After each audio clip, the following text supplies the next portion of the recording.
Hey friends, it's me, 8 Ball, back with another Hiveswap Friendism video. Today we are going to be finishing up Tegiri's route with his bad end, I think. Yes, I'm pretty sure it's going to be his bad end.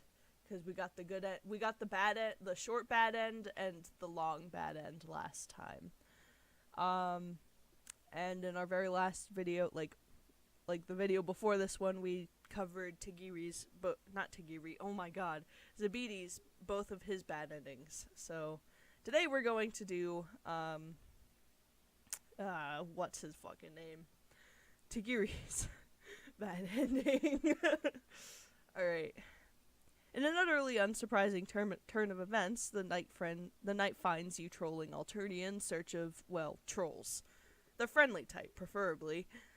Although you have been known to work wonders with hostile folks too. Your current hunting ground appears to be a primarily teal neighborhood, which suits you fine. Teals are relatively comfortably and rare and are usually only mildly disdainful to you. This strikes you as a good place to search for companionship. You've got another pressing concern, though, the faint glow on the horizon, which suggests that the sun will be rising soon, a couple hours from now at most. Nights in Alternia seem to last forever, but when daylight hits, it hits hard, like a truck, but the truck is on fire, and the fire is a nuclear fusion, and the truck is a star. Point is, you're not in the mood for another sunburn. You better snag a buddy before it's too late. You, the strange hornless thing. Speak of the devil, you whip around and spot a troll boy with a stylish hat and a sword sheathed behind his back. His clothes are a little shabby, but he carries himself with a rigid, composed air. What are you? Some kind of mutant troll? Or another sentient creature?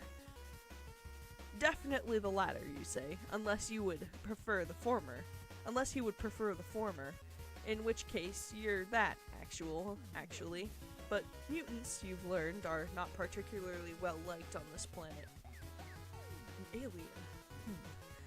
I won't have to cull you then. Not immediately, at least. You don't appear to be a cullable on-site species. Lucky for you, I won't have to loose my blade.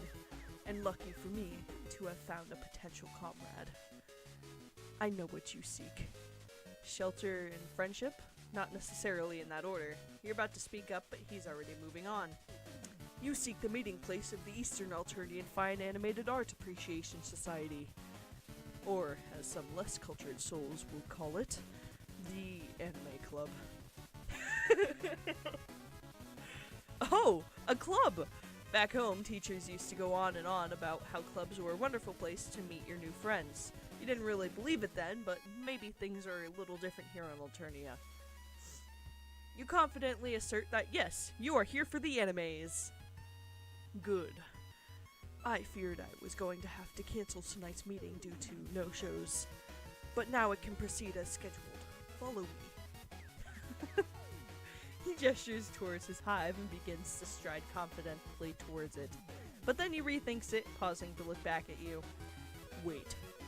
Subs or dubs? Alright, so for the good ending, you do subs. For the bad ending, you go for the short bad ending, you say both are good.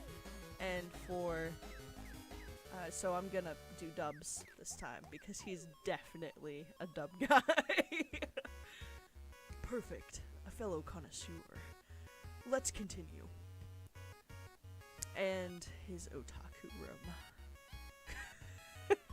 Tegiri invites you into his hive. Wait a second. Okay. Tegiri invites you into his hive with a sweeping bow, and you step into the foyer. The hive looked normal from outside. Well, normal by troll standards at least. But the inner decor is an entirely different vibe to it. It reminds you of a Japanese architecture. Tegiri takes off his sandals before entering the next room. You'd take off your shoes too, if you had any. As you step into his living room, you are assaulted, not literally, thankfully, by an absolute smorgasbord of merchandise. This place looks like someone did a Google search of otaku collection and opened up the first result. Posters and scrolls adorn each and every wall. Every inch of the wall available, and the inches of the wall that aren't available are blocked by shelves containing all sorts of DVDs, manga, and other such forms of media. On a large glass shelving unit near the room's exit, you spy a veritable cornucopia of anime figurines, most of whom seem to be in varying states of undress. You would like to describe this as tasteful nudity, but you would also like to describe yourself as the most popular person on Alternia, and both would be a lie. Tegiri has arranged his merch meticulously according to blood color, from red at the bottom to fuchsia at the top. I see you're admiring my East Alternian collectibles. I polish them daily as I polish my blade. Don't touch them, or you'll taste folded steel. You slowly retract your hand. You wouldn't dream of touching them. That is never, ever something you were planning on doing. You won't even breathe on them. In fact, you just step away from the collectibles, just in case. With that step, you bump into something behind you and hear a soft ruff. As you spin around to look, you see what must be Tegiri's Lucis surveying you with an intense gaze. It looks a lot like a Shiba Inu, if they were twice the size and had opposable everything. Honestly, watching it scuttle around like a monkey while sniffing at you is pretty entrancing. Eventually, you seem to meet his standards because it darts out of the room. You hear some rustling in what you assume is the kitchen. That was Tadashi Inu, my Lucis. Tadashi Inu. He taught me everything I know. I could have not asked for a better sensei. Yeah, dogs are great, you respond. And then immediately wish you could take that back. Dogs are great. That's gotta be the blandest possible statement you could have made. And possibly inaccurate, too. What is this thing called? Like a bark beast? Fetch friend? Wolf gremlin? Oh, Tegiri isn't even paying attention to you anymore. He's busy pursuing his shelves, picking out some DVDs. Per my viewing schedule, we'll watch carefully curated selections. A carefully curated selection of episodes from one classic and from one recent release. But, since you're a newcomer, it might be best not to jump into the middle of last bout's series, Philosopher Half-Iron. Perhaps we shall, instead, begin the first season of School-Fed Heroism, and transition into some episodes of Kismet Stuck Morning? What? I'm still trying to figure out what Kismet Stuck Morning is. Someone in the comments tell me what they think it is. The original airing, of course, not the censored one with the ridiculous CGI dragon. Ugh. It looks like Tegiri intends to take full control of this morning's activities, which you find entirely copacetic. The less you need to assert your own opinions and make your own choices, the less likely you are to fuck up. It's probably not a healthy way to live, but it's gotten you somewhere between 1 to 19 friends so far. So, you're sticking to it. With the deft and precise movements, Tegiri retrieves a disc from its container and pops it into the troll equivalent of a DVD player. It makes a slimy chugging noise as it sucks the disc in, and like usual, you aren't sure if it's an inanimate object or a living being. Either way, you're a little disgusted. The DVD player hums, and Tegiri's TV lights up with the colorful title screen.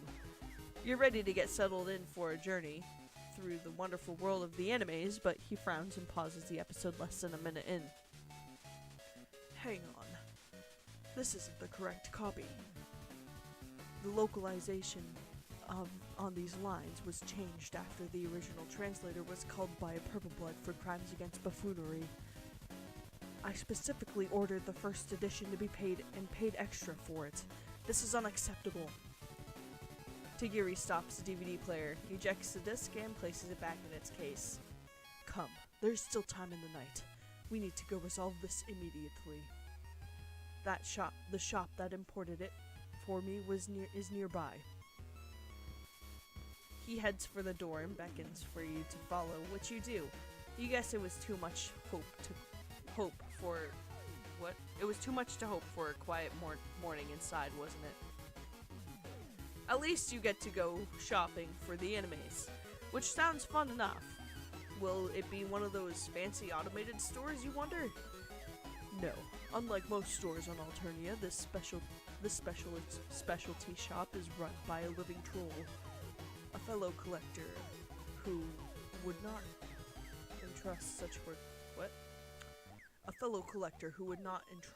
work to automation. So one would expect, with an actual think pan involved, there would be no careless mistakes like this. At least I'm on good terms with the owner, so I doubt there will be trouble. You, on the other hand, expect plenty of it. Pretty much anything on this goddamn planet has been trouble so far. Does he know how awful it is here? You don't want to human-splain to him or anything, but things are pretty awful here. Things are pretty awful here. Oh wait, no, that's him saying that to himself. Things are pretty awful here. Oh, you guess he knows. He's staring at one of the many billboards that line the streets, which has been defaced with bright red graffiti. It's saying some pretty nasty stuff about Trizza. Rebel sentiments grow by the moment. Alternia lies on the verge of peril, a blade's edge. And not any blade, but the blade of a razor-sharp, folded steel katana. Forged under the East Alternian moonlight. Heated by the bellows breath of a magnificent draconian Lucis. Cooled by the shimmering cascade of an acid waterfall. And fit to be handled only by a true expert. Do you dance? You're a little caught off guard by that question. Dancing? As in moving one's body to music? In a way, yes. Moving to the sweet music of steel on steel, the rhythm of combat, the stiletto step that weaves death and glory into one beautiful motion. Do you dance? Oh, sword fighting, of course. You really should have figured that one out. This guy's dial has only 2 settings, talking about swords or talking about anime. Sometimes he gets particularly frisky and talks about both at once. You tell him that you don't know how to handle swords, but they seem really cool and you'd love to learn. Cool? Swordplay is more than cool. It is a way of life, a code of honor. To pick the blade is to bind yourself to the tenets of Bushido and Bushido, to the tenets of Bushido, and be prepared at all times to enforce justice the only way a swordman knows, through steel. Someday the pursuit of justice may bring me face to face with these rebel scum. I must be ready to show them the true magnificent terror of the blade. Who knows? Maybe I would even be awarded Congressional Medal of Honor. A troll can dare to dream. So that's why he practices swordplay, huh? To enforce justice, kind of like a vigilante? Vigilante? Please. I would only ever cull a troll who legally deserves death. What kind of lawless moron do you take me for? You don't take him for a moron at all. In fact, he's very smart and clever and just. You hope you're not laying it on too thick, but he seems to enjoy the praise. Ha, we're here. This won't take too long.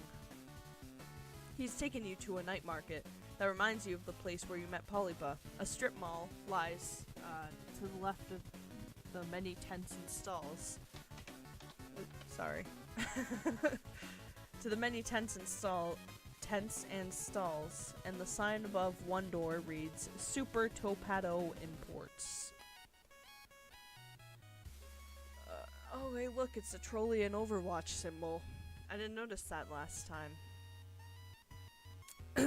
Okay. As you enter, Tegiri makes a beeline for the counter, which is manned by a greasy-looking Goldblood with pinkish-looking eyes. On the other hand, are more interested in the rest of the store. It looks a lot like Tegiri's living room, but bigger. Anime figurines on sale for what looks like to be a preposterous amount of money. DVDs and comics lining the shelves. Arcade games in the corner. There's even a selection of replica swords, which all look far too sharp and legitimately deadly. And legitimately too deadly for your liking. Skulking between the shelves is an olive blood guy. You can't quite tell if he works here or if he's just browsing. You're not sure if any trolls even have normal jobs. You're about to ask the olive guy about a particularly interesting DVD when you are distracted by a commotion at the counter. You're pretty sure you heard Tegiri snarling something about his rights as a consumer. Looks like trouble is brewing. You turn your head toward the counter and listen in. Oh god. Do you really think you can get away with ripping me off like this? Do you know who I am? My blood caste? A teal blood like me has connections. A vast network of like-minded souls at my beck and call, ready to be unsheathed against my hapless foes. The legal force I can bring to bear against you is greater than your puerile mind could ever imagine. A fleet of legislators will descend upon you like shadow clones, each armed with the greatest weapon of them all, knowledge. And with our intricate understanding of the Alternian legal code, you will be mirrored into suits so myriad, so mind-numbing, you will wish for the swift and early death that my blade can provide. Or you can offer me an exchange of equal or greater value to my original purchase. Which path will you walk, scum? You wander closer to the counter, hoping that you might be able to help resolve the situation, but instead you blunder right into the olive blood and send a box tumbling from his hands to the ground. A bunch of assorted products spill out as the shopkeeper gasps dramatically. You don't see what the big deal is. Looks like some more DVDs and manga. One cover features a troll with heart-shaped horns and a bright pink sign, and another features some red-blooded douchebag wearing pants way too tall for him. Tegiri picks up one of the mangas and waves it in front of the shopkeeper's face. Care to explain what I'm looking at here? Imperial Dictate, number the 2nd, section 3.2. The depiction of non-standard hemological attributes is strictly forbidden. Imperial Dictate, number the 7th, section 5. Material which encourages action against the state is considered contraband of the highest degree. The olive blood, who can clearly see the situation careening downhill like a scuttlebuggy without wheel stops, begins to creep towards the door. You'd love to do the same, but you can't give up on a potential new friendship. It's basically pathological. And to think my favorite Eastern Alternian hobby shop would stoop so low as to peddle in this criminal filth. What a sickening betrayal. The shopkeeper stammers, offering a litany of muddled explanations that only seem to incense Tegiri further. He was holding it for a friend. No, wait, it's satire? Ugh. Tegiri slams a palm down on the counter and his eyes shoot open, revealing dark purple irises with a strange swirl pattern. Imperial Dictate number 61st. Number the 61st. Section 2. Satire is especially contraband. You think you can mess with— oh, that's him. Okay. You think you can mess with me? I've watched countless hours of legal drama, played and replayed legendary legislatures, and memorized every twist. I know the law back and forth. And now, it's time for your punishment due. You're fucking dead, kiddo. Oh god. As Tegiri leans on the over the counter, his free hand grips the hilt of his katana and tenses, ready to draw. He's about to straight up execute this guy. And last time we defended the shopkeeper, so this time we are not going to intervene. And scuttle away! You really don't want to get in between the shopkeeper and Tegiri's sword. For all you know, this really does warrant an incriminate execution. Who are you to judge? You do, however, squint a little so you don't have to see the full gory detail of the culling. Oh god. Turns out, it's not nearly as gory as you expected. Tegiri leaps over the counter and swings wildly at the guy, but many of his attacks failed to connect. Oh. So he sucks. It's mostly a bunch of bombastic anime-style moves that don't translate well into actual combat. Oof. Still, some strikes hit home, drawing a spray of murky gold blood that jolts the shopkeeper out of his petrified fear. He screeches and unleashes a strobing psionic blast from his eyes, causing Tegiri to stagger back, disoriented. The flash of light doesn't seem to have caused any real damage, but it offers the perfect opportunity to flee. By the time your eyes have adjusted to the only thing they see, the only thing they see is the back door swinging wildly in his wake. Unsurprisingly, the olive blood is nowhere to be seen as well. Tegiri glances down at his katana, stained with the blood of the shopkeeper, and slowly sheathes it. His hand is shaking, claws tapping the hilt restlessly. He turns slowly towards you, forcing himself back into his usual stoic posture. He got lucky, that's all. But he can't hide forever. Let's go. We need to report this to a drone. He strides out of the shop, leaving you to follow hurriedly behind.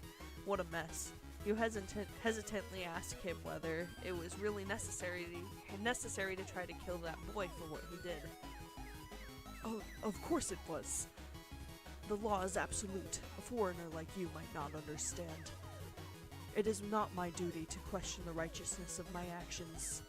I am but a tool through which the law is enforced. I am the blade that her imperious condescension wields to maintain order in this world of chaos. Just like this drone. He gestures to one of the big hulking drones that you've grown all too familiar with during your stay here on Alternia. Right now it looks like it's cleaning up some bronze-colored blood that was splattered on the side of a building. Ooh. Tegiri approaches and hails it, beginning to explain that there's a collector's shop he needs to report for rebel activity, but the drone isn't listening to any of that. Slowly turns from him to stare directly at you and raises its weapon to your face. A grating electronic noise issues from its metallic grill, in the immortal words of a wise cartoon dog. Ruh-roh! Hold it! This creature is under my protection. It has committed no crime, and if you continue to attempt culling, I will strike back with my katana, and a strongly worded letter to your superiors. The drone seems supremely annoyed that it can't just get right down to culling a motherfucker, but Tegiri's cast must be high enough to give it a pause. You, the motherfucker in question, are incredibly relieved.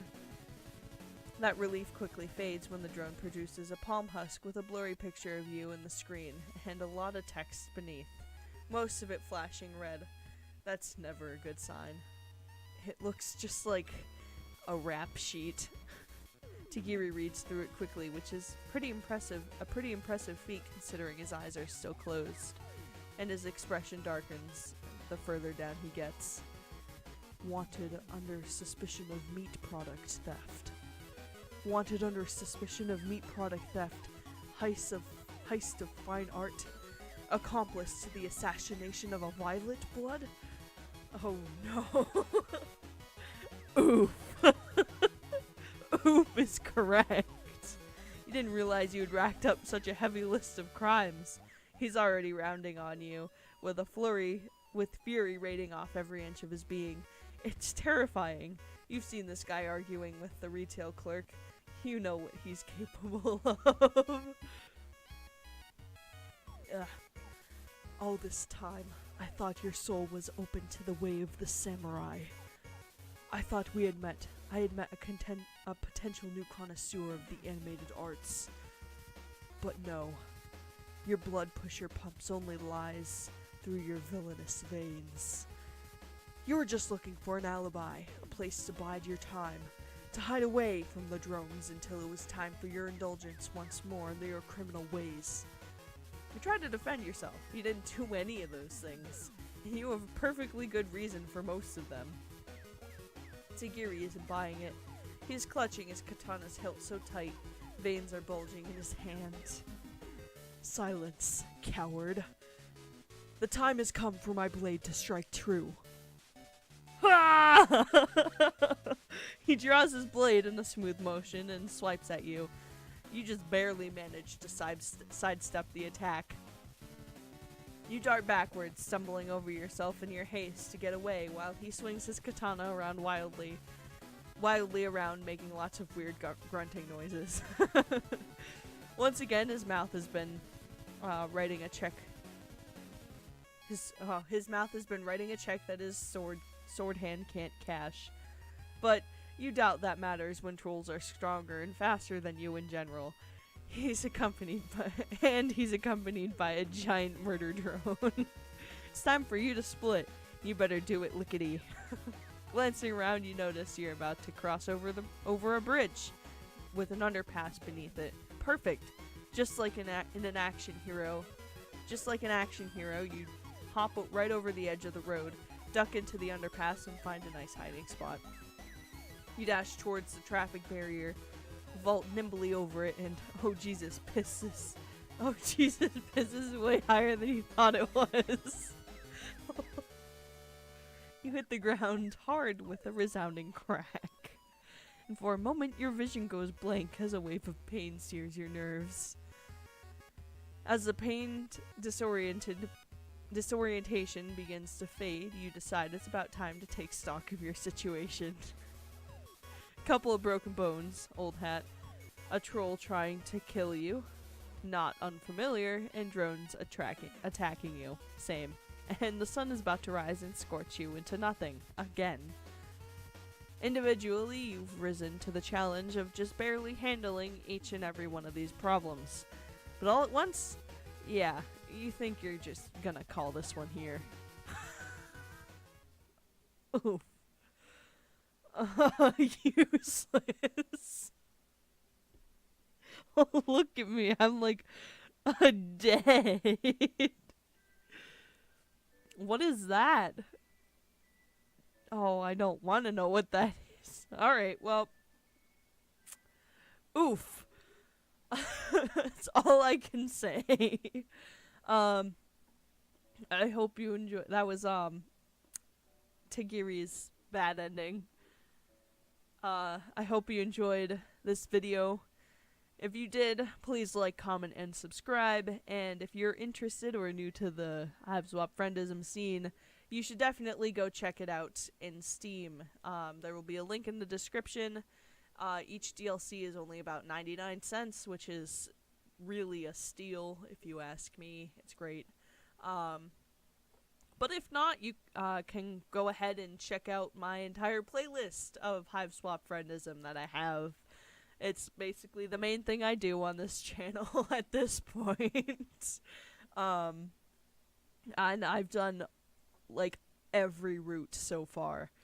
So, yeah. If you like this video, thank you for watching. And I will see you all next time when I can record again. Bye!